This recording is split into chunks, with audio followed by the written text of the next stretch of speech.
شانه مجيدا لم يزل محمودا لا يزال والصلاة والسلام والتحية والإكرام على بعثه الله بالنور المضيء والبرهان الجلي والمنهاج البادي والكتاب الهادي الخاتم لما سبق والفاتح لمن غلق المعلن الحق بالحق سيدنا ومولانا بالقاسم محمد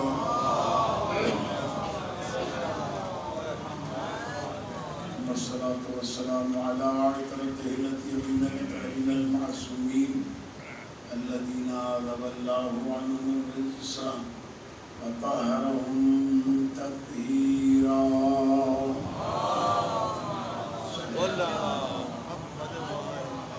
اللعنة الدائمة الباقية على أعداء الله وأعدائهم أجمعين من يوم عداوتهم إلى قيام يوم الدين. أما بعد فقد قال الله سبحانه وتعالى في محكم كتابه الكريم بسم الله الرحمن الرحيم أنذر عشيرتك الأقربين. صلى الله عليه وسلم.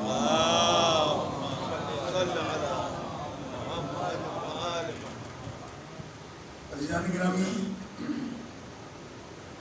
کل ہم نے آپ کے سامنے اس آیت کریمہ سے متعلق چند باتیں پیش کی تھی. پروردگار عالم نے اپنے حبیب سے کہا کہ اب علی الاعلان اسلام کی ترویج کریں اور اپنے قریب ترین رشتہ داروں کو بلائیں گے، اس لیے کہ دین کا کام گھر سے شروع ہو. اگر گھر والے نہیں مانیں گے تو باہر والے کب مانیں گے؟ اس سلسلے میں 3 دن تک کھانا ہوا. پہلے دن کھانا کھا کر چلے گئے یہ کہہ کر کے انہوں نے جادو کیا ہے. دوسرے دن پھر بلائے گئے، پھر آ گئے. تیسرے دن جب آئے بلانے پر اور کھانا کھا کے جانے لگے تو حضرت ابو طالب علیہ السلام نے کھڑے ہو کر تلوار نیام سے نکال کر کہا خبردار اگر یہاں سے کوئی جگہ سے ہلا. سارے بیٹھ گئے، ہم خود ہو گئے. ظاہر کہ حضرت ابو طالب علیہ السلام سردار قریش ہیں، اور اس کے بعد آپ نے جملہ کہا جو تمام تاریخوں نے لکھا کہ قم یا سیدی، اے میرے سردار اٹھیے. اب وہ ابو طالب علیہ السلام کہ جسے پورا عالم سید و سردار کہتا ہو، وہ اپنے بھتیجے کو سید کہہ کے اٹھا رہا ہے. عزیزان گرامی، یہ بتانے کے لیے کہ میرا منصب تمہارا دیا ہوا ہے، میں جسے سید کہہ رہا ہوں یہ منصب اللہ کا دیا ہوا ہے. اور اب پیغمبر اکرم صلی اللہ علیہ وآلہ وسلم کھڑے ہوئے اور اعلان کیا، اے معاشر قریش، میں اللہ کی جانب سے تمہاری طرف وہ پیغام لایا ہوں کہ مجھ سے پہلے کوئی جوان ایسا نہیں ہے کہ جو ایسا پیغام لایا ہو. جہاں سرور کائنات صلی اللہ علیہ وآلہ وسلم نے یہ نہیں کہا کہ تم میں سے کون ہے جو میرا کلمہ پڑھے، تم میں سے کون ہے جو میری رسالت کو مان کر اس کا اعلان کرے. آپ نے جو جملہ کہا ہے وہ جملہ تاریخ طبری میں بھی اور دیگر تاریخ کی کتابوں میں بھی موجود ہے. آپ حضرات چاہیں تو اسے پڑھ سکتے ہیں.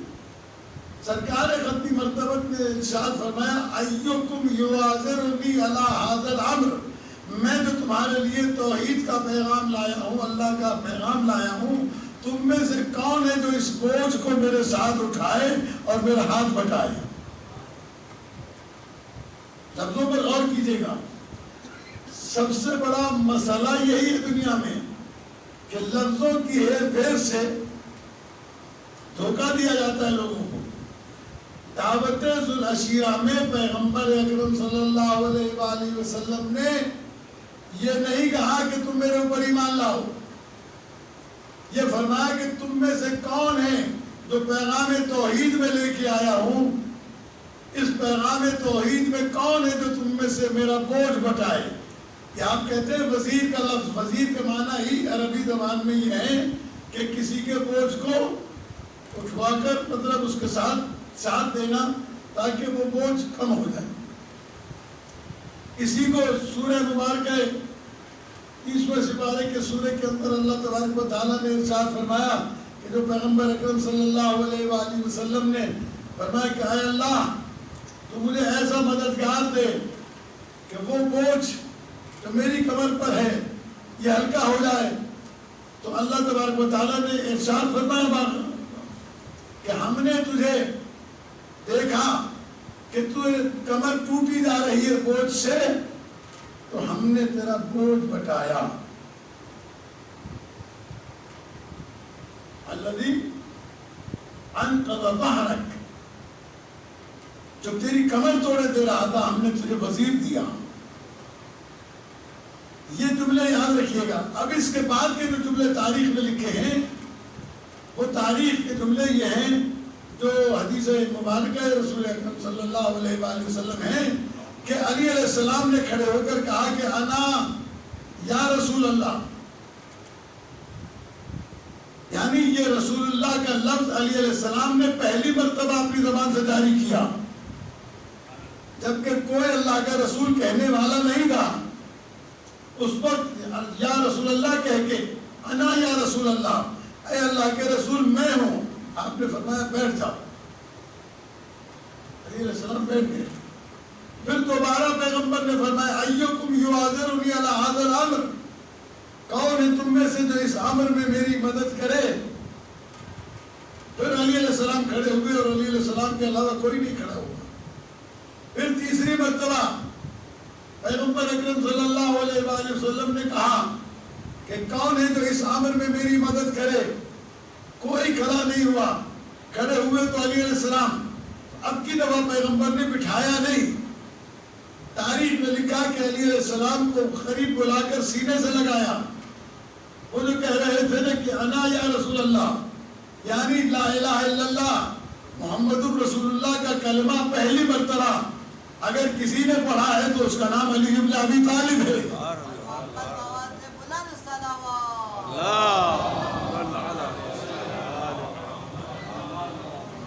پہلی مرتبہ جس نے لا الہ الا اللہ محمد الرسول اللہ کہا وہ علی علیہ السلام کی ذات تھی. اور یہ اعلان پیغمبر نے کیا تھا قولوا لا الہ الا اللہ تفلحوا، تم لا الہ الا اللہ کہو کامیاب ہو جاؤ گے. یعنی ابھی تم پہلے شرک کی منزل سے باہر آؤ تو پھر اگلی منزل کی دعوت تمہیں دی جائے گی، لیکن پہلی منزل ہے توحید کی. اور یہ بہت خوبصورت جملہ کسی نے کہا، کہنے لگے کہ عجیب حالت ہے مسلمانوں کی، جس کے گھر میں پہلا جلسہ توحید ہوا اسی کو کافر کہتے ہیں. چلو آپ بھیج دیں آواز بولے محمد علیہ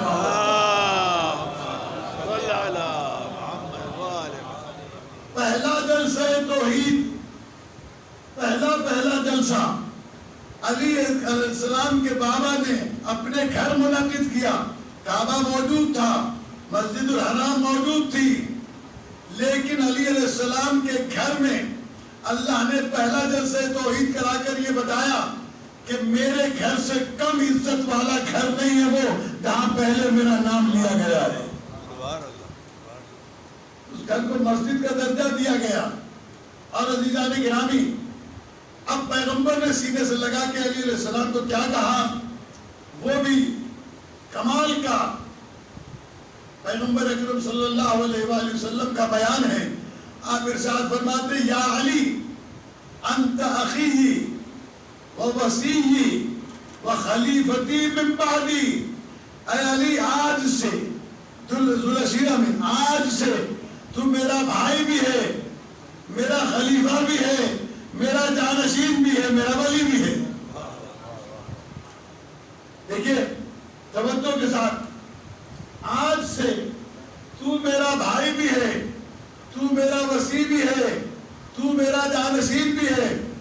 لوگ کہتے ہیں کہ پیغمبر نے پہلے سے کیوں نہیں لکھوا لیا تھا جو آخری وقت میں لکھوا رہے تھے.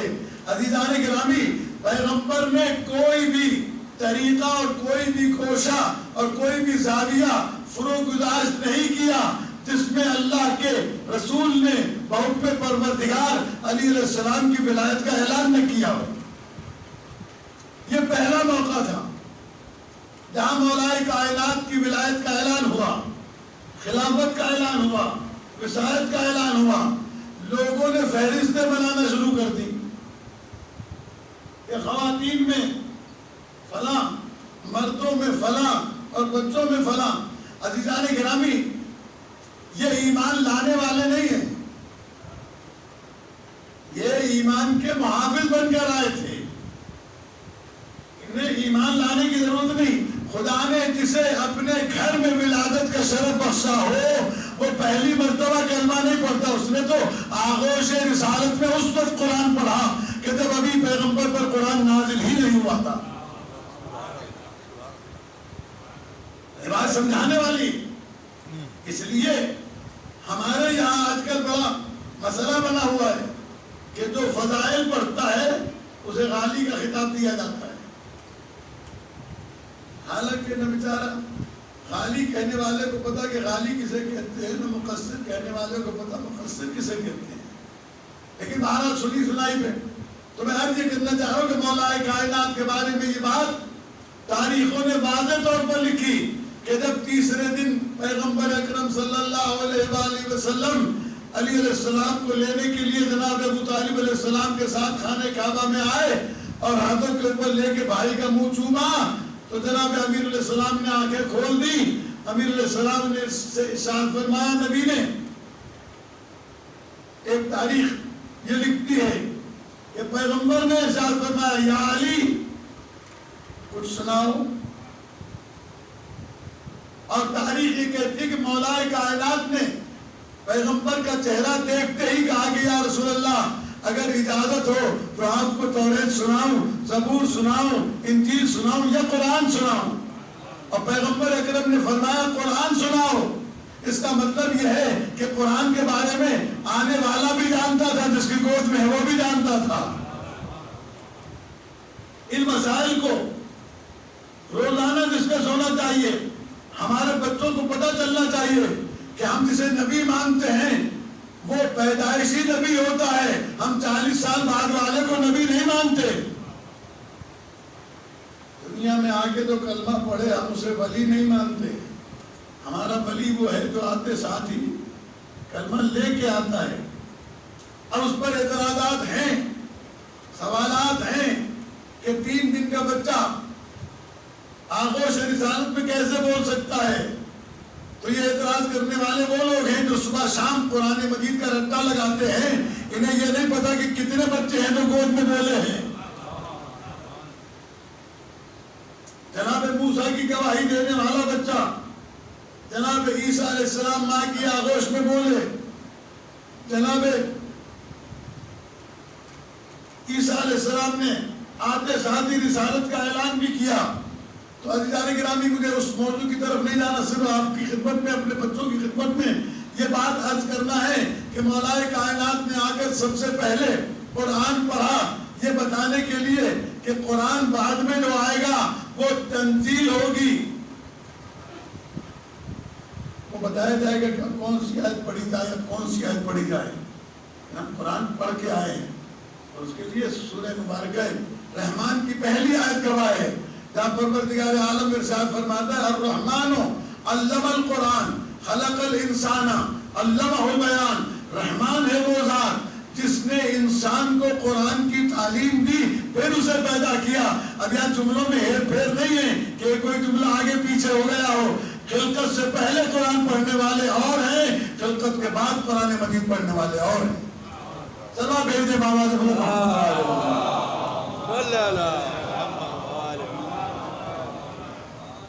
دیکھیے یہاں مولا کائنات کا نام لے کر پیغمبر نے فرمایا یا علی انت اخی ووصی و خلیفتی من بعدی.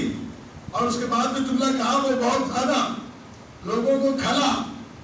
پیغمبر نے ارشاد فرمایا ایھا الناس اسمعوا ہو واطیعوا ہو، اے لوگو علی کی بات بھی سنو اور علی کی اطاعت بھی کرو۔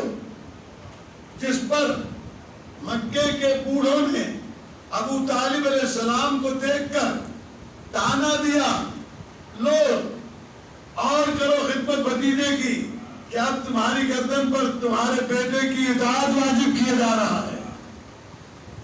بہت بڑا مسئلہ تھا، لیکن یہ پیغمبر جانتے تھے کہ کس کی اطاعت واجب ہے اور کس کی اطاعت واجب نہیں ہے۔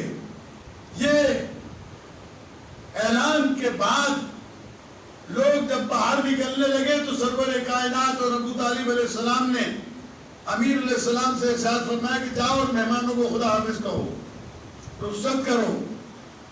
اس لیے کہ شریعت محمدی میں کافر بھی مہمان ہو تو اس کا احترام لازم ہے۔ اکرم الضیف ولو کان کافرا، مہمان کا احترام کرو چاہے وہ کافر ہی کیوں نہ ہو۔ علی علیہ السلام جیسے ہی باہر نکلے خدا حافظ کہنے کے لیے سب کو جو جا رہے تھے تو چند بوڑھوں نے علی علیہ السلام کو گھیر لیا اکیلا دیکھ کر، کہنے لگے یا علی حل شاورت ابیک، علی تم نے تو پیغمبر کی رسالت کی گواہی دی، کیا تم نے اپنے باپ ابو طالب سے مشورہ کیا تھا؟ تو ایک مرتبہ امیر علیہ السلام نے اعلان کیا، کہنے لگے ان اللہ خلقنی بدون ان یشاور ابی، سنو تمہاری عقلیں ابھی پختہ نہیں ہیں، تم جو مجھ سے یہ سوال کر رہے ہو کہ تو نے ابو طالب سے پوچھا تھا یا نہیں پوچھا تھا کہ میں رسول کی گواہی دوں، تو جو ماں باپ سے پوچھ کے گواہی دیتے ہیں وہ اور ہوتے ہیں۔ علی علیہ السلام نے جو جواب دیا، خدا کی قسم کائنات میں سنہرے الفاظ سے لکھنے والا ہے، میرے مولا نے ارشاد فرمایا ان اللہ خلقنی بدون ان یشاور ابی، اللہ نے جب علی کو خلق کیا تھا تو ابو طالب سے مشورہ نہیں کیا تھا کہ میں علی کو بناؤں یا نہیں۔ سواب ہے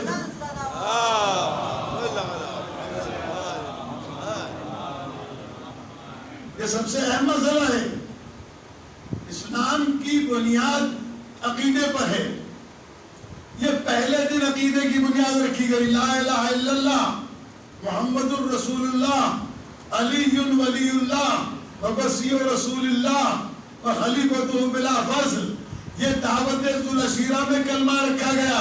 اب ہم سے کچھ مسلمان پوچھتے ہیں کہ تم اتنا لمبا کلمہ کیوں پڑھتے ہو؟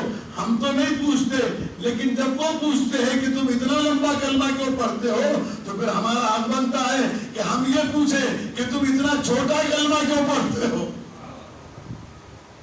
لیکن لا الہ الا اللہ محمد الرسول اللہ وہ کلمہ ہے جو علی نے پڑھا، علی ولی اللہ وہ کلمہ ہے جو رسول نے پڑھا۔ اس میں اختلاف کا مسئلہ نہیں ہے۔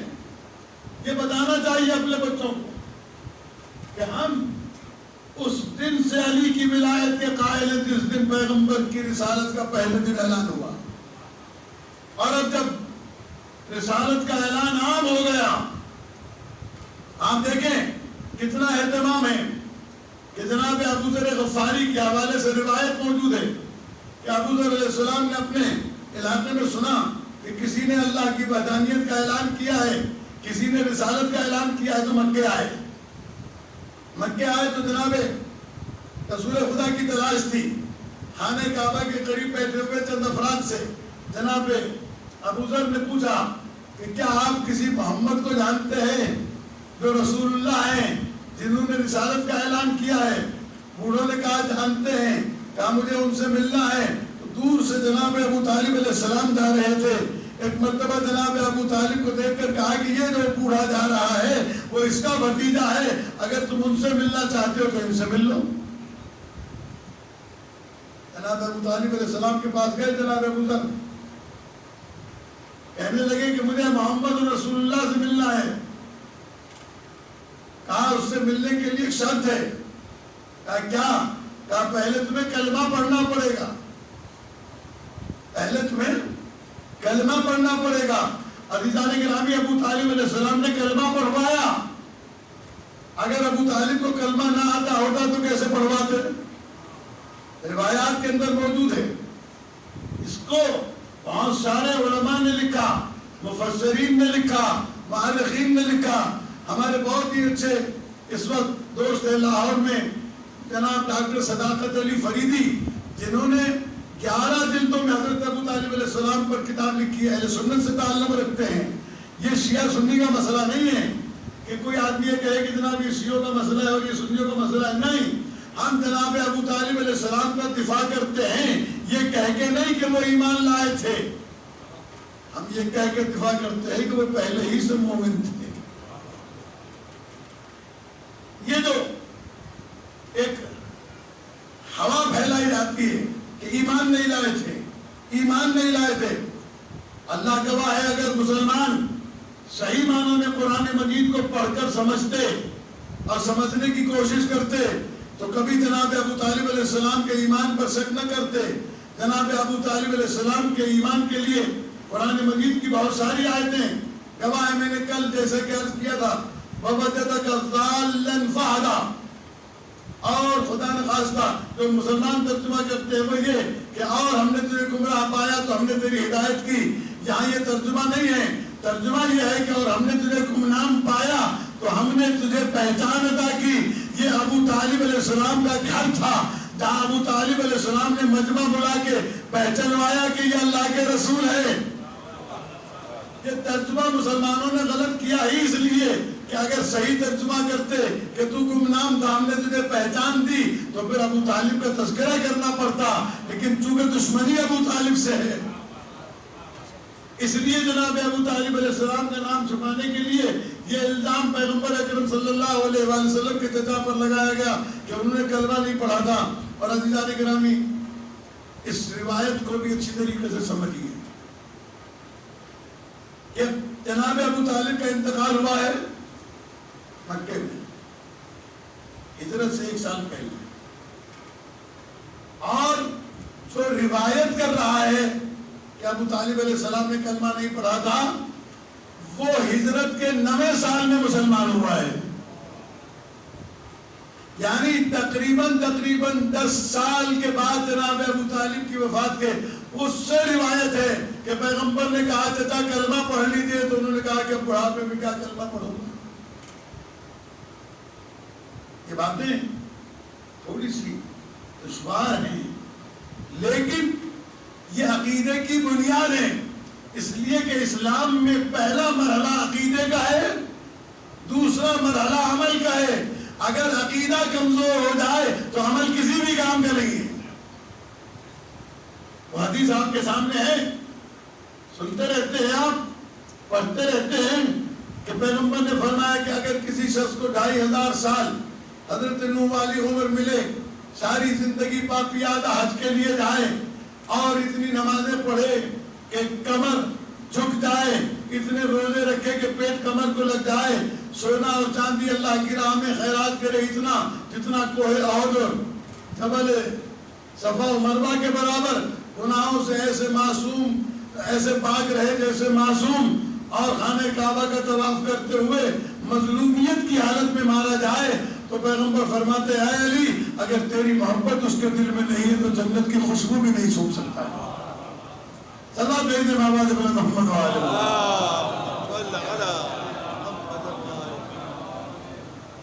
امیر علیہ السلام عقیدہ بنیادی طور کے اوپر حضرت ابو طالب علیہ السلام نے جو اپنے گھر دعوت کی اس پہلی دعوت میں ایمان بتایا گیا.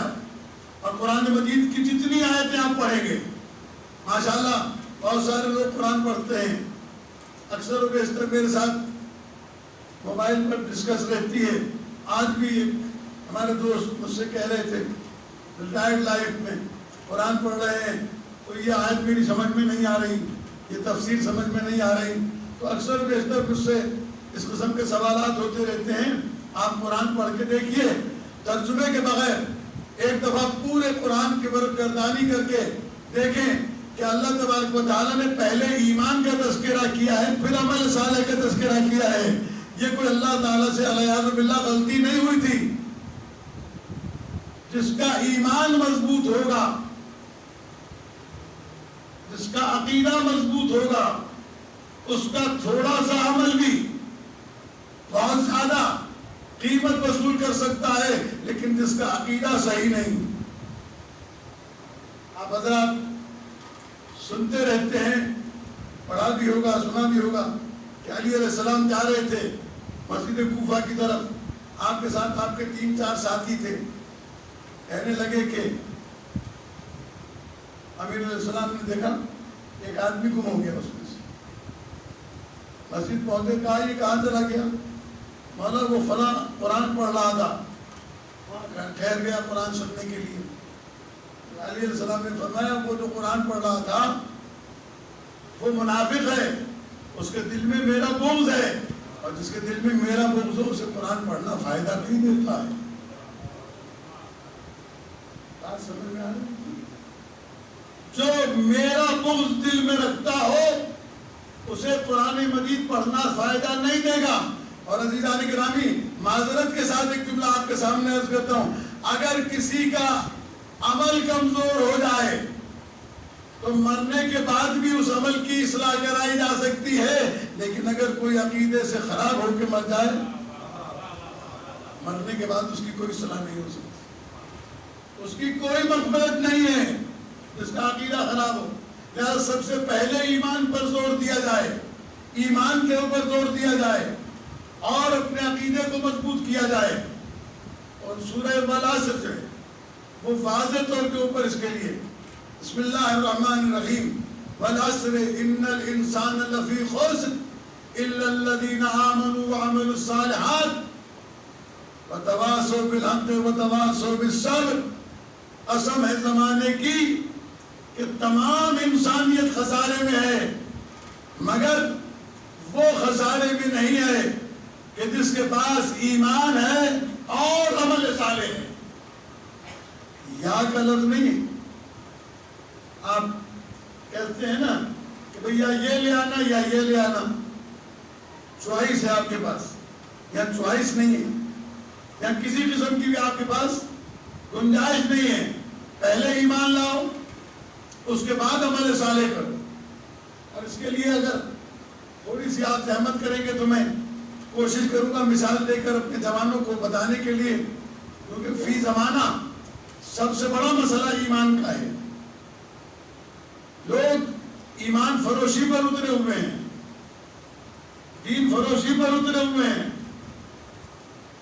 ہمارے یہاں مکتب اہل بیت میں امام محمد باقر علیہ السلام کا فرمان ہے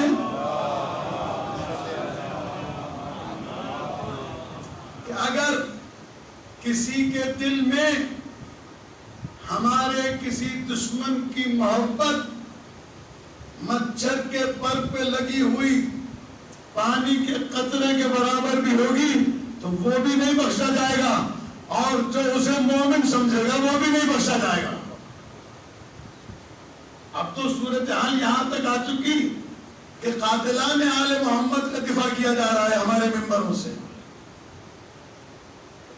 نہیں معلوم لوگوں کو، پڑھتے لکھتے کچھ بھی نہیں ہے، بس جو منہ میں آیا وہ جو میں نے کل عرض کیا تھا کہ اس چیز کو اچھی طرح سمجھ لیجئے کہ دین وہ نہیں ہے جو میں سمجھتا ہوں، دین وہ ہے جو آل محمد نے سمجھایا ہے. دین وہ نہیں ہے جو میں سمجھتا ہوں. یہ جو لفظ میں سمجھتا ہوں یہ ایمان کی خرابی کا باعث ہے، ایمان کی خرابی کا باعث ہے. تو اس کو پہلے اپنے ذہن کے اندر محفوظ رکھ لیجئے کہ ایمان اور عقیدہ پہلے ہے. اب میں آپ کے سامنے وہ حدیث پڑھتا ہوں، اس کو توجہ کے ساتھ سن لیجئے، کل میں انشاءاللہ اس کی وضاحت کروں گا. حدیث بہت سی سادی سی ہے اور میں سمجھتا ہوں آپ تمام حضرات نے پڑھی بھی ہوگی، سنی بھی ہوگی، یاد بھی ہوگی. الدنیا مزرعۃ الآخرہ، دنیا آخرت کی کھیتی ہے. تقریباً سب لوگ جانتے ہیں کہ دنیا آخرت کی کھیتی ہے. تو میں ایک بات آپ سے پوچھوں کہ دنیا کی جو کھیتی ہوتی ہے وہ اس زمین پر ہوتی ہے، اور اس زمین کی 4 قسمیں ہیں. بنجر ہے، پتھریلی ہے، شوریدہ ہے یا قابل کاشت ہے. زراعت کے قابل ہے یا نہیں، قابل کاشت ہے یا نہیں، قسم کی زمینیں ہوتی ہیں تو کاشت کی جاتی ہے اس زمین میں جو قابل کاشت ہو. پتھریلی زمین پر کاشتکاری نہیں ہوتی, بنجر زمینوں پر کاشتکاری نہیں ہوتی, شوریدہ زمینوں پر کاشتکاری نہیں ہوتی. میں کل انشاءاللہ آپ کی خدمت میں عرض کروں گا. آج صرف ایک بات یہاں پر آپ کی خدمت میں عرض کرتا چلوں کہ اللہ نے قرآن مجید میں ہر عمل سے پہلے ایمان کا تذکرہ کیا. ان الذین آمنوا وعملوا الصالحات, بے شک تو ایمان لائے اور عمل صالح کیا. عمل صالح ہوتا ہی جب ہے جب انسان کے پاس ایمان ہو.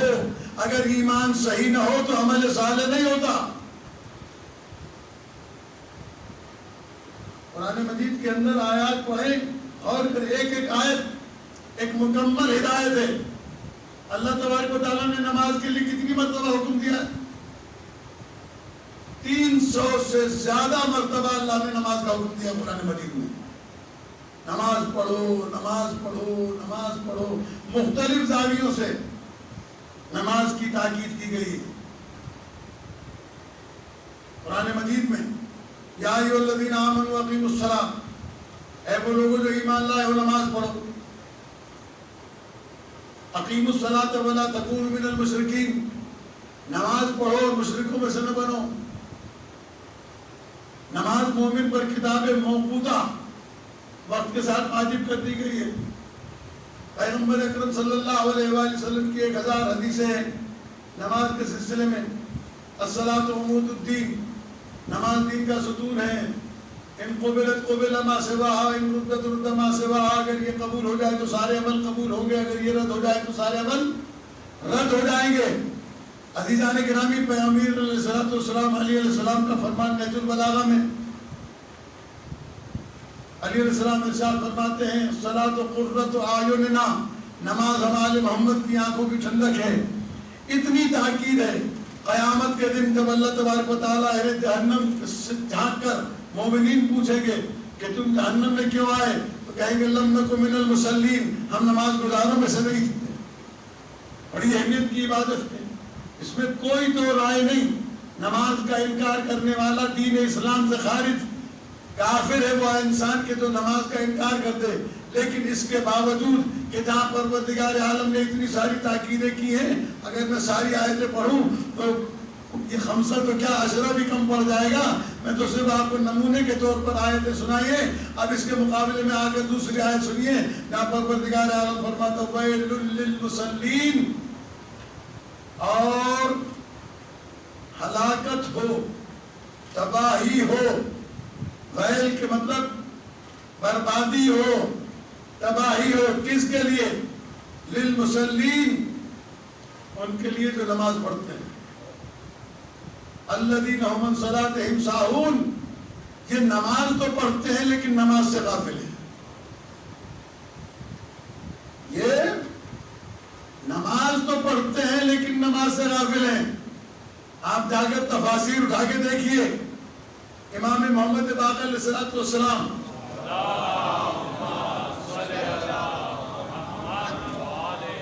کتنی تفسیریں ہیں جو آپ کے دسترس میں آ جائے, اس تفسیر میں اٹھا کے دیکھیے گا ویل للمصلین الذین هم عن صلاتهم ساہون. یہ وہ لوگ ہیں کہ جو نماز تو پڑھتے ہیں لیکن نماز سے غافل ہیں. 5ویں امام محمد باقر علیہ السلام سے پوچھا گیا مولا یہ کون سے نمازی ہیں جو نماز سے غافل ہیں؟ آپ نے فرمایا یہ وہ نمازی ہیں جو میرے جد علی ابن ابی طالب علیہ السلام کی ولایت کو چھوڑ کر نماز پڑھتے ہیں. علی علیہ السلام کی ولایت اصل نماز ہے. ابھی اور بات ہے کہ ہمارے یہاں اس کے لیے لوگوں نے بہت ساری الٹی سیدھی بحثیں بھی شروع کر دی ہیں کہ جب علی کی ولایت کے بغیر نماز نہیں ہوتی تو تشہد میں علی ولی اللہ کیوں نہیں پڑھا جاتا. تو میں اس کے لیے بھی عرض کیا کرتا ہوں اپنے دوستوں سے کہ اس پر کبھی بحث نہ کریں. اگر آپ کو معصوم کا فرمان مل جائے, اگر آپ کو کوئی حدیث مل جائے کہ معصوم نے کہا ہو کہ تشہد میں اشہد ان علی ولی اللہ پڑھنا ضروری ہے, اس کے بغیر نماز نہیں ہوگی, آپ بھی پڑھیے گا اور مجھے بھی پڑھوا دیجیے گا. لیکن اب تو علی علیہ السلام کے اطاعت اور ان کی ولایت کو قبول کرنے کے بعد ہی اپنے آپ کو مومن سمجھتے ہیں. جو علی کی ولایت کو نہیں مانتا وہ مومن نہیں ہے.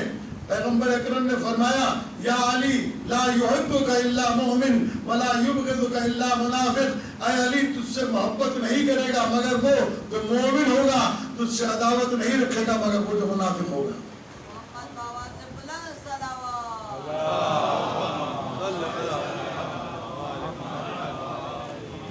اس چیز کو محسوس کریں. اور میں نے جیسا کہ کل کہا تھا اور مستقل کہہ رہا ہوں اور مستقل کہوں گا کہ دین کو اپنے ذہن سے نہ سوچیے,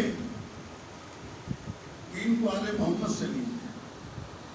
وہ وصیت نامہ جو میں کل شروع کر رہا تھا نہیں کر سکا, اس کا جملہ مولا کائنات کا یہ ہے کہ یا کمیل لا تأخذ الا عنا تکن منا.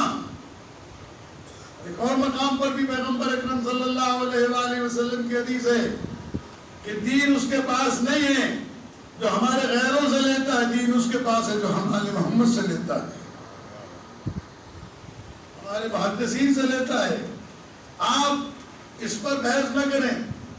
یہ جھگڑا ڈال کر شیعوں کو لڑانے کی بہت بڑی سازش کی گئی ہے کہ علی ولی اللہ نہیں پڑھیں گے تو نماز نہیں ہوگی. کوئی دنیا کے 35 کروڑ شیعہ نہیں پڑھتے. یہ بات صرف یہ 2-4 مولویوں ہی کو سمجھ میں کیوں آئی ہے, سب کی سمجھ میں کیوں نہیں آتی. تو اس کو اختلافی مسئلہ کبھی نہ بنائیں, اور جو پڑھتا ہے اسے بھی چھیڑخانی نہ کریں, کیونکہ ہر آدمی اپنے عمل کا خود ذمہ دار ہے. آپ اس کے عمل کے ذمہ دار نہیں ہیں. اگر وہ نہیں پڑھتا ہے پڑھنا پڑھے, آپ پڑھ رہے ہیں تو آپ پڑھیں. اگر آپ کے پاس یہ بات ثابت ہے پڑھیں, لیکن کوئی اس کو روکے نہیں.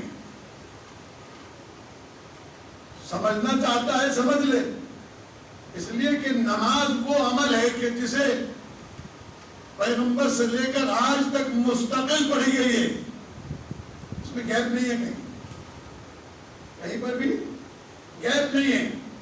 یہ مستقل عبادت ہے. لہذا دین کو سمجھنے کی کوشش کریں, دین سے جھگڑنے کی کوشش نہ کریں, ایک دوسرے کے خلاف آوازیں نہ اٹھائیں. قرآن مجید کے حوالے سے چلے, میں اب آپ کے سامنے انشاءاللہ کل عرض کروں گا کہ الدنیا مزرعۃ الآخرہ ہے کیا, کس قسم کی حدیث ہے. یہ ہے تو 2 لفظوں کی حدیث, لیکن اس میں پیغمبر نے پورا دین سمو دیا ہے. انشاءاللہ اس کی وضاحت میں کروں گا کل. آج میں صرف اتنا بتانا چاہتا ہوں کہ ابھی جناب امام حسین علیہ السلام نے جو قربانی دی, آخری وقت میں جو امام علیہ السلام نے خطبہ دیا ہے جناب علی اصغر کی شہادت کے بعد, اور لشکر یزید سے سوال کیا کہ یہ تو بتاؤ تم مجھے کس جرم میں قتل کر رہے ہو, کیا میں نے تم میں سے کسی کی زمین پر قبضہ کیا ہے؟ آواز آئی نہیں. کیا میں نے تم میں سے کسی کو قتل کیا ہے؟ نہیں. میں نے تم میں سے کسی کا خون کیا ہے؟ نہیں. کیا میں نے تم میں سے کسی کو مجروح کیا ہے؟ نہیں. آخری سوال جو امام علیہ السلام نے کیا وہ یہ کہ کیا میں نے تمہارے دین میں کوئی تبدیلی کی ہے؟ اتنا بڑا سوال ہے. مولا فرماتے ہیں کہ ہاں, اگر کوئی دین میں تبدیلی کرے تو وہ اس لائق ہے کہ مار دیا جائے, لیکن اگر دین پر قائم ہے بغیر کسی تبدیلی کے تو پھر بتاؤ کس جرم میں قتل کر رہے ہو. آواز آئی بغضاً لأبیک یا حسین, تیرے بابا کے بغض اور عداوت میں تجھے قتل کیا گیا. اور یہ بات شمر ملعون نے جب امام حسین السلام کی شہادت کی اطلاع ملی تو گیا قبرستان میں بنی امیہ کے, جا کر کہا کہ اٹھو, دیکھو وہ کام جو تم نہیں کر سکے وہ میں نے کیا ہے. بس ایک بات یاد رکھیے, جو زیارت عاشورہ پڑھتے ہیں نا, اللہم لعن اول ظالم ظلم حق محمد, اے اللہ آل محمد کے ان دشمنوں پر لعنت کر جس نے سب سے پہلے ظلم کیا ہے. وآخر تابع لہ, اور اس کی اتباع کرتے ہوئے آخری تک, اول سے آخر تک سارے دشمنان اہل بیت, نام لینے کی ضرورت نہیں, اس لیے کہ لعنت کو ایڈریس پتا ہوتا ہے کہاں جانا ہے، کوئی ضرورت نہیں ہے۔ اللہ تبارک و تعالی ہمیں ایمان دے۔ جناب امام حسین علیہ السلام کو قتل کیا، شہید کیا، خیمے جلائے، بیویوں سے چادریں چھینی، بچوں کو گرفتار کیا، بیویوں کے ہاتھ باندھے۔ کل میں نے عرض کیا تھا بازار کوفہ میں آئے، یہ قافلہ بازار کوفہ سے ہوتا ہوا جب دربار ملعون میں پہنچا ہے،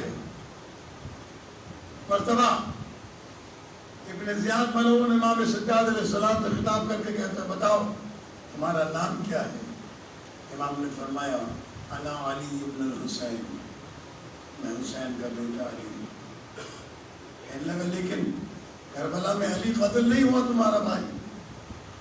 کہا لیکن میرے بابا کی خواہش تھی، منت تھی کہ جتنے بیٹے پیدا ہوں گے سب کے نام علی رکھوں گا، جتنی بیٹیاں پیدا ہوں گی ان کا نام فاطمہ رکھوں گا، کہ اپنے والدین سے محبت کے صلے میں امام حسین علیہ السلام نے رکھا۔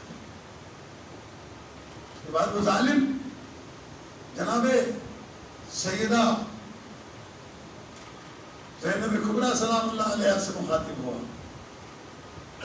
اور کہا الیاذ باللہ نقل کفر نوازت الحمدللہ الذی فضحکم وکذب احدوثکم۔ کہتا میں اللہ کی تعریف کرتا ہوں جس نے الیاذ باللہ تمہیں ذلیل کیا اور تمہارے جو بلند و بالا دعوے تھے وہ جھٹلا دیے۔ جناب سیدہ زینب سلام اللہ علیہ فرماتی ہیں زیاد ما رأیت الا جمیلا، میں نے اللہ کی طرف سے جو کچھ بھی دیکھا وہ بہتر دیکھا ہے۔ تجھے نہیں معلوم اللہ نے ہمیں عزت دی ہے اپنے نبی کے ذریعے سے، اسلام ہمارے گھر میں پلا ہے۔ شہزادی نے آواز دے کر کہا قرآن ہمارے گھر میں نازل ہوا ہے۔ وہ پورا خطبہ موجود ہے، میں 1 سال پڑھ چکا ہوں یہاں پر۔ شہزادی آواز سن کر رسول اسلام کا ایک پورا صحابی عبداللہ ابن عفیف دربار میں بیٹھا ہوا تھا۔ اس صحابی کی ایک آنکھ جنگ صفین میں ضائع ہوئی، ایک آنکھ جنگ جمل میں ضائع ہوئی۔ جناب علی علیہ السلام سے کہا کرتے تھے مولا اب تو میں شہادت سے محروم ہو گیا، میں اب جہاد میں نہیں جا سکتا۔ امام نے فرمایا تجھے زمین کا بدترین شخص قتل کرے گا، تجھے جام شہادت ملے گا۔ جناب عبداللہ ابن عفیف نے جیسے ہی شہزادی کی آواز سنی، برابر میں بیٹھے ہوئے شخص سے تعجب میں کہا ابھی قیامت تو نہیں آئی ہے لیکن میرے کان دھوکہ نہیں کھا سکتے، میں ساری زندگی علی بن ابی طالب کے ساتھ گزاری ہے، میرے کان دھوکہ نہیں کھا سکتے۔ مجھے اتنا بتاؤ کہ علی بن ابی طالب دوبارہ زندہ ہو کر آ گئے؟ برابر میں بیٹھے ہوئے شخص نے کہا کہ علی تو نہیں آئے ہیں، علی کی بیٹی بول رہی ہے۔ علی کی بیٹی بول رہی ہے۔ عبداللہ کہتے ہیں الحمدللہ رب العالمین، زور سے کہا الحمدللہ رب العالمین، چونکہ یہ آیت شکرانے کے طور پر بولی جاتی ہے، شکر کے طور پر بولی جاتی ہے۔ ملعون کہتا ہے عبداللہ تم بھی ہماری خوشی میں اللہ کی تعریف اور ہم کر رہے ہو، شکر ادا کر رہے ہو۔ رسول اسلام کا پورا صحابی کھڑا ہوا، آواز دے کے کہا ابن الزرقاء، اے باپ کی اولاد، میں تیری خوشی میں خوش نہیں، میں تو اس لیے شکر ادا کر رہا ہوں کہ اللہ نے اس دن سے پہلے میری آنکھیں لے لی کہ میں نبی ذاتیوں کو ننگے سر دیکھتا۔ اجرکم اللہ، مولا آپ کو سوائے لب حسین کی کسی غم میں نہ لائے۔ یہ ظالم آنکھ بگولا ہوا سپاہیوں کو حکم دیا کہ عبداللہ کو گرفتار کر کے کوڑے مارے جائیں اتنے کہ یہ مر جائے۔ جیسے ہی یہ اعلان کیا اس نے، عبداللہ کھڑے ہو گئے، اپنے قبیلے والوں کو آواز دی، العفیف العفیف، او قبیلے والوں، کیا ہوا؟ تمہارے سردار کو مارا جا رہا ہے، تمہاری غیرت کہاں گئی؟ عبداللہ کے قبیلے والے جوان تلواریں نکال کر آگے آ گئے، کہنے لگے ابن زیاد اپنے سپاہیوں کو واپس کر، اگر ہمارے سردار کو نقصان پہنچا تو دربار میں تلوار چل جائے گی اور خون ریزی ہوگی۔ اس سن کر گھبرا گیا عبداللہ ابن زیاد، سپاہیوں کو واپس بلا لیا۔ جناب عبداللہ کے قبیلے والوں نے بازو تھاما عبداللہ کا اور بچا کر دربار سے باہر لے جانے لگے۔ جب جناب عبداللہ دروازے کے قریب آئے باہر جانے کے لیے، امام سجاد علیہ السلام نے مدینے کا رخ کیا، آواز دے کر کہا نانا، آپ کے صحابی کے بچانے والے موجود ہیں لیکن آپ کی اولاد کا بچانے والا دربار میں کوئی نہیں ہے۔ بس عزادارو، عبداللہ چلے گئے لیکن اس ظالم کا غصہ ٹھنڈا نہیں ہوا۔ اس نے سپاہیوں کو بھیجا، کہا جاؤ اور عبداللہ کو گرفتار کر کے لاؤ۔ سپاہی گئے، جناب عبداللہ ابن عفیف کی 5 سال کی بیٹی تھی، اس نے کہا بابا سپاہی ہمارے گھر کی طرف آ رہے ہیں۔ جناب عبداللہ نے کہا میرے مولا کا قول سچا ہونے جا رہا ہے۔ علی نے کہا تھا تجھے زمین کا بدترین انسان قتل کرے گا، جاؤ میری تلوار لے آؤ۔ حضرت عبداللہ ابن عفیف نے تلوار دائیں ہاتھ میں لی، بیٹی سے کہا میری بائیں طرف کھڑی ہو جا، دشمن جس طرف سے آئے مجھے بتاتے رہنا۔